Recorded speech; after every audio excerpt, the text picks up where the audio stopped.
Please, if you want to be on reality TV, don't do this. Don't waste somebody else's time. That's a show that involves somebody else's life. Do this because you come with pure intentions and you want to get married. Not saying it's gonna work. Or if you've been on my channel for a while and you've watched my MAFS reviews, you know that I love Shawniece and Jephte. I thought their journey was, yes, it had a lot of speed bumps, but their growth was what I loved the most about them. And even though Jephte made mistakes along the way, he was willing to learn. And every time the experts or the producers gave him feedback or sort of tried to give him advice, he would take it on board, sort of digest it and work on it. So I'm so happy to see where they are in the tell-all. Hey there, it's Valerie. I'm so sorry about the late review. I was sort of questioning whether I'd watch it or not, especially after the Lindsay tantrum, but hey, it is what it is. In this episode, I'll be reviewing Married at First Sight, Season 16 Tell-All. If you're new here, please don't forget to click the like button, turn on the notification bell for when I upload new videos, and don't forget to subscribe and leave a comment. So I will discuss the couples as they happen, just because it is too toxic for me. Anyway, I'll start with Tristan. Tristan, I remember watching a season, but I really wasn't that invested into it because I think his story was just all over the place. So I didn't really pay attention because I've watched MAFS since season 1. I like the fact that he's now married. I like the fact that he appears to have grown, and the fact that he's explained his comment when he said he likes lighter skinned women. And I agree with what he said. I know people have a habit of saying, like, if somebody goes on MAFS, for example, Steve, and he doesn't disclose his net worth, people automatically assume that he doesn't have a job, he's broke. And if somebody goes on MAFS and says, you know, I prefer ladies with blonde hair, those with dark hair are offended. If somebody says, I prefer the more athletic women, like Clint said, then Gina and all the other women took offense because to them that was him body shaming them. But he was just talking about something that he likes. So yes, he said what he likes. Had he gone then and criticized and said, I don't like dark skinned women, I don't like white women, I don't like Asian women, I don't like Hispanic women for these reasons, then it would have been something else. But that's not what he said in his comment. So I like the fact that he took this opportunity to sort of air out his grievance with the show and how it was edited and how it made him appear to the viewers that watched the show. So I am happy that he's grown. I'm happy that he was able to talk about his wife and his life and sort of appreciate the progress he's made since he was on MAFS and how he feels he's grown from his time on Married at First Sight. I like that he kept out of the drama, so that's good. And then Mindy. The producers were messy. Apparently, Mindy's dating Steve. I don't know why the producers brought Steve on. I know he's dating Mindy, but the fact that they knew that he has drama with Lindsay and Noy and everyone from his season, the ladies, I don't know why they brought him in, because that, or maybe they were just after the drama and they wanted Lindsay to act out, and so in order for them to guarantee that he would act out, they brought in Steve. Apparently Mindy has changed careers. I think she was a gym instructor or something before, or she was into yoga or something. I don't quite remember during her season. She was married to Zach. And she said she sort of reached out to Steve because she wanted to get into tech, and that's how they started talking. And they are now dating, and she's moved to San Diego, and she's been able to get in touch with everybody that's there. Do I think Steve is a great guy for her? I don't know. I think Steve is a great guy, but I think Mindy should have dated someone well away from the mouse arena. I think she should have dated someone well away from the mouse arena. I hate the fact that people are sort of using previous seasons as their dating pool. So they're using, mouse participants are using this. I've said this before. I hate when participants in a season sort of look back and say, oh, so and so is single. I like them. Let me date them. That hasn't really worked out in previous seasons. So I don't know why people continue to do that. Maybe Mindy and Steve will be the anomaly. We'll see how that goes. Um, so she says she hasn't spoken to Zach, which is to be expected because their time on the show was toxic. She talked about the incident where Zach was trying to accuse her of having done something, and apparently it took 3 hours and he still didn't say anything in those 3 hours. I think Zach was just there to be on TV.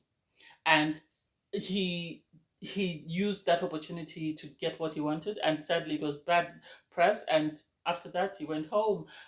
Lindy, Mindy, I don't know. I wish you all the best with Steve. Steve, I think he's a great guy. I think as well he should have dated outside of the MAFS arena. That's just my impression, because what you see on TV might not be the full picture of the person. So the idea that he would want to date from MAFS pool, I don't know. Mindy's, maybe they'll make a perfect couple. We'll see. And then Lindsay. Lindsay was always going to be a train wreck. I don't even know why they brought her, because if it was a tell on the show, they should have brought people that would bring insight into the show, because the show seems to have lost its essence of what made it great. So they should have brought in people who would give constructive sort of information that would allow the right type of people to sort of register to participate. Lindy spoke about how toxic her relationship with Mark was. She brought up everything she didn't like about Mark, which was a lot. And then she sort of went into great detail about Steve and how she doesn't like Steve and she doesn't think Steve is a great partner for Mindy. And it's like, you don't know what he does. And you are basing your ideas on your friendship with Noi. You don't know what it's like in a relationship with Mindy. So I understand if he was verbally, emotionally, psychologically abusive, then you'd say that. But for you to say, oh, he got Noi to pay his rent, he got, without proof, that doesn't make sense to me. I think Lindy doesn't like the fact that Steve called her out, and after calling her out, when she tried to apologize, he refused to accept her apology, and that, I think, left a bad taste in her mouth. And the fact that when he came on the show, his first comment was, Mark is a great guy. And he is talking about Mark from being a friend. He's not talking about Mark as a romantic partner. So their points of view can differ, but there's no need to go below the belt and call him all sorts of names. I didn't think it was necessary, and I thought she would have learned by her previous comments that she made in the toilet when she was venting about Mark. She didn't, because she went into a room and was venting about Steve and how she didn't like him and how they, they did this to her by bringing him on. And it's like, Lindy, you need to grow up. You need to grow up. You are in a career that demands, sensitivity, caring, loving nature. And if you're coming across as that, I know she might be a totally different person as a nurse, but she doesn't come across that way in the way she speaks on the show. And I don't know how that sort of translates to a career and the image she portrays at work and how her patients see her. I think last time someone was saying she's now a tutor or something of that sort, but still, even the people that she teaches, how do you teach people and then they see you behave in that negative light on TV? That doesn't make sense. You can't balance that out. I think she needs to stay away from TV. I think she needs counseling. She needs to speak to someone for quite some time. She was bragging that she's got this guy that she's living with, and it's like, I don't think that's it for you. You're still very broken. You still have a lot of wounds that need to heal. You shouldn't have rushed to move in with someone. You should have worked on your issues and then moved in with someone after that. Kirsten, Kirsten is another one. Kirsten is another broken soul. The only problem is the only difference between Kirsten and Lindsay is Kirsten is not as abrupt or disrespectful as Lindsay. She did speak about her relationship on the show with Mitch and the fact that she hasn't spoken to Mitch. It seemed everyone that's divorced hasn't spoken to their partner since they got divorced, and they are right not to speak to them because they all ended on bad terms. And so she was talking about the fact that her job didn't come through. She's since got a new job. She's still planning on moving to New York, but at the moment she's not dating just because she knows she is where she is temporarily and she doesn't want to start anything if she's going to move away. And I think she also needs therapy. I think Dr. Jessica, if they're not going to bring her back on the show, they need to have her on board as an expert to sort of help these couples psychologically once they leave the show. That way they can heal and move on. And then Henry spoke about, the fact that he's got a girlfriend he met on a dating app and he's been dating. Hasn't spoke to Christina since their divorce, and I wouldn't have expected them to speak, especially after she made allegations that he might be gay. Henry was a sweet guy. He was a very sweet guy, and sadly he was matched with someone who wasn't really there to get married. She was there to be on reality TV. That's the impression that I got, and I wish he had been married to someone who was as eager to get married as he was, maybe someone like Paige. That might have saved him, but at the moment he is dating someone. He's happy with his girlfriend, and he seems to have continued to be the decent mellow guy that he was, so I'm happy for him. And then my all-time favorite, Shawniece and Jephte, my number one spot. I do have a couple of couples that I love from MAFS, but for me number one will always be Shawniece and Jephte. Shawniece and Jephte, the reason why they are my number one is because I remember on their wedding day, I remember the day after the wedding day, how Jephte behaved and how Yes, he said Shawniece wasn't his type, but he really wasn't happy. And his mom didn't seem happy with the process because I don't think this is something she expected him to do. But he still was going to go along with it. I remember them going to Jamaica, if I'm not mistaken. I remember him sort of refusing to be in the same room with her. I think that's because of the fact that his mom was not fully on board. And I remember them having to speak with Pastor Carl on their honeymoon, and Pastor Carl sort of giving them words of wisdom on what they needed to work on in order for their marriage to succeed. And then eventually he moved into the same bedroom with her, but they still had separate beds. And then eventually they got into the same bed. And I remember their growth and their time. I remember one time they nearly broke up, and Dr. Pepper had to come in because they were at their wits' end. And Dr. Pepper was able to sort of help them see from, you know, each other's point of view and sort of reach an understanding. Because I think the issue with Shawniece and Jephte was always their communication styles were different. Shawniece was very pampered and very loved, and so she was very spoiled, for lack of a better word. Jephte was the oldest of his siblings, and so he was brought up in a certain way whereby you say what you mean and you do what you say you're going to do. And so Shawniece struggled with that, and Jephte struggled with sort of trying to coddle Shawniece because this is something he was not used to. And I think this is one of the reasons why when they split up after the show, because they didn't have someone to sort of referee in between.